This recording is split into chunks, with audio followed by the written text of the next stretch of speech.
Fancy intro music, yeah! Woo!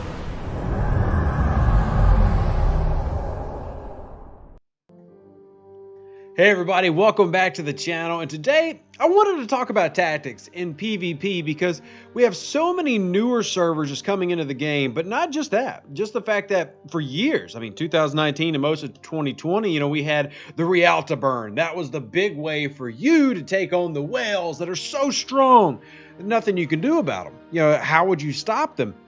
But with the Rialta burn, you were able to do that. Since they've removed the ability of that mechanic to work in the way that it did, it feels like a lot of players either feel like there's no way to fight against, the higher levels who have gotten these ships that are, in a lot of ways, locked behind paywalls or extreme time gates, or they just feel like there's no point of even, bothering. You have to just fight big with big. So I wanted to talk about some strategies here today because crewing aside, let's just say you're on a brand new server. And I will say there was a server I was messing with, I think it was 63 or 65 a couple months ago. And within like 2 days, and I was talking to the community manager about this, they had a level 39. What do you do as a player to fight against that? Because as y'all know, the PvP ranges are quite broad as you get into the 20s. They keep the PvP ranges pretty shallow as you're new in the game to let you get adjusted. But then once you start getting in the 20s, it's widespread. And myself, a level 40, but even going down to about level 33, a level 60 can hit me. I don't have the PvP range pulled up, but the point I'm making is whether you're a new server that's level locked at 39 or say a newer server that about a year, they'll let you go 40 plus. And let's say there's a pilum there. Hey, I just talked about the pilum in my top warships for the level 40s. It's a very important ship and it's very difficult to beat. And unless you can somehow run into the guy doing this, you're probably not going to be beating it with your Enterprise. Shout out to this Enterprise that did manage to beat the pilum, mainly because the pilum was crewed with God knows why. But it happens. Sometimes you can't make that. But in general, how would you stop that? Like if you were a level 30 player, how would you actually take on that ship and make an impact? So I want to talk about that strategy here today and using some footage from someone who, they had a big level 53 player come in with a 53 ship anyway, and try to disrupt a territory takeover. Now, we're going to talk about the video here in a second. We're going to show it off. Big shout out to them for letting us borrow this and show it as a visual example of how this tactic can work. Now, we'll go ahead and preface that the video that you will be seeing is it's an active contest, but it's not like a full-on battle. Full-on battle will make it more difficult with lag and all the other stuff. But to prove the tactic does work and has been used across many servers that I've taught it to, we're going to talk about it today. But it's the importance of your lower level ships and remembering that they can be useful for many different things. The victor in a battle is not always the one whose ship actually wins. So if I were to say, bring out my Turris. And here's a basic mechanic for this game for everybody to listen to.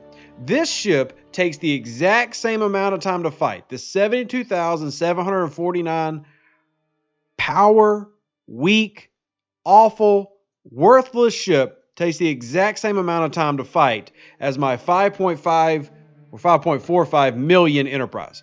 They have the exact same length and tie-up time in the battle. And here is why that matters. We'll go ahead and play it. Right now in this video, you're going to see an active defense against a Northcutt, level 59 player. Now, real quick, as we always remind you, all the videos and screenshots that you see are not an indictment of a player being bad. It's never calling somebody out. It's just simply showing tactics, crew loadouts, etc. And what you see right here is the Vega Alliance and friends using this spam to take down this Northcutt. Do they ever destroy the Northcutt? No, but they actually tie this thing up for several minutes, not allowing him to do anything. The only thing that this is doing, honestly, positive for the higher level player, his kill death ratio is going way through the roof, but he can't do anything. And what you can see is right next to it, look, there is a legionary that's there to be destroyed. There are things on nodes, but because they're using Turrises, Rialtas, Orion Corvettes, Fortunates, they're tying it up and continually hitting it. And after that, about 5.5, 6 second mark, you just hit it again to where the ship can't go anywhere. And I remember having this conversation with a whale, a high level player who is also a heavy spender. just the other day how this tactic is so annoying for them because you can't do anything to stop it. If you were to send one of these ships after a high level player, it's simply going to tie them up, and you could do this technically to infinity and beyond. I mean, you could basically tie them up for an entire fight or for hours, if you will, to where they just simply had to log off because there's nothing they can do with their best ship. And this is a completely viable tactic for any territory defense or any PvP match, even base defenses, raid defenses. And what's even further is we're watching it right now against a Northcutt, but you can actually do this against a Raiders base. I mean, so many people come to me, hey, the new updates to the game make it so hard to defend a raid. And I'm going, why? Why? If somebody's raiding a base, stop trying to go after their attack ships. Don't try to go after their miners that are raiding your friend's base. Spam their base. The reason being, if you're attacking a player's base, what's going to happen is they can't do anything to stop you. They're going to get tied up in that 6 seconds. You can't move a ship out of a base. So when you're using these type of tactics, you're simply making it to where the other player can't do anything. There's not an escapability there. All they could do is if they find that little crack to shield, and that way they could stop the attacks, but then they've put up a shield and they'd have to drop it again to then come after you. And that is what the value you have as a lower level player, where so many people feel like all they can do is get bigger and better ships to matter. And that's simply not true. While I have a 5.4 million enterprise, this thing gets swiggity swacked by level 50 players like it's nothing. And that's going to happen. But I know that in a situation where it's needed, the famous Rialto, which we know and love, it's a great little ship. You can only get one unless you somehow convince customer support to send you some more. You can't grind for this. But look at, say, the Orion Corvette. This costs par steel to repair. And if you've made it to an appropriate level, you can simply use its little warp range right here, and you can get into territory space and use these in territories where you're hubbed at. You can then use the Turris. You can use the Fendra, the Tala.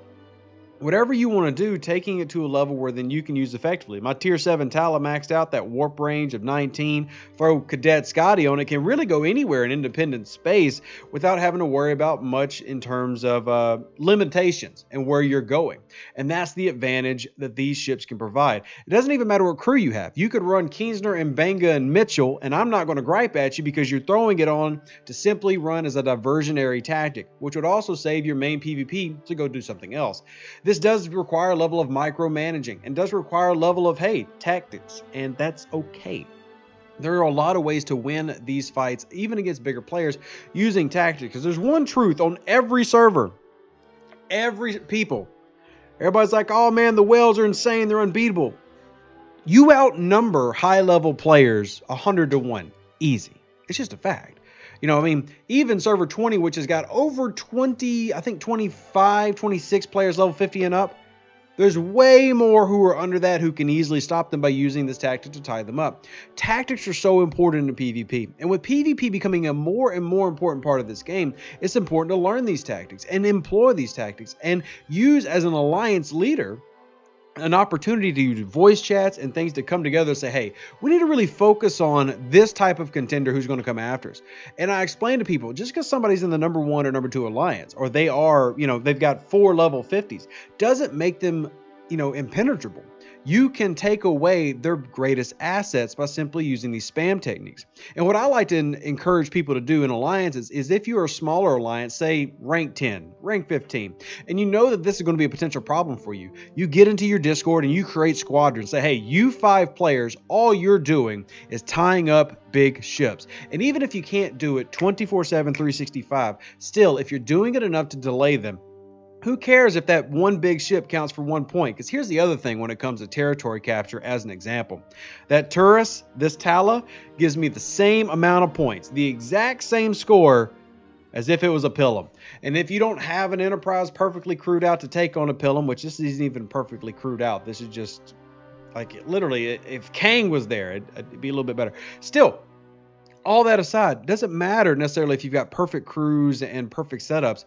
This all counts, and putting these tactics into place will help you feel like you have a better sway to the game, because it's not always about who drops the biggest money and has the biggest ship. If you come together as a group with tactics, you can win the day. And I have servers coming to me all the time saying, hey, look, this worked, thank you. And this isn't a bragging about Rev Deuce. This is simply telling you that whether you're level 20, level 40, level 15, doesn't matter. You can have an impact in this game for yourself and for your alliance.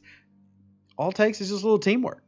Hope you enjoyed the video, and I hope this helped out. And seeing some of the visual proof confirmed it for you, because there have been plenty of people who doubt these type of tactics, but I promise you that they work. And if you enjoyed it, smash that like button. All I got to say, live long and prosper. Stay safe with the Space Cowboys. I appreciate you as always for watching the videos and for liking and being here. Deuces, that's me. Catch you on the next one. An even better outro than the intro. For the Empire and glory to your house.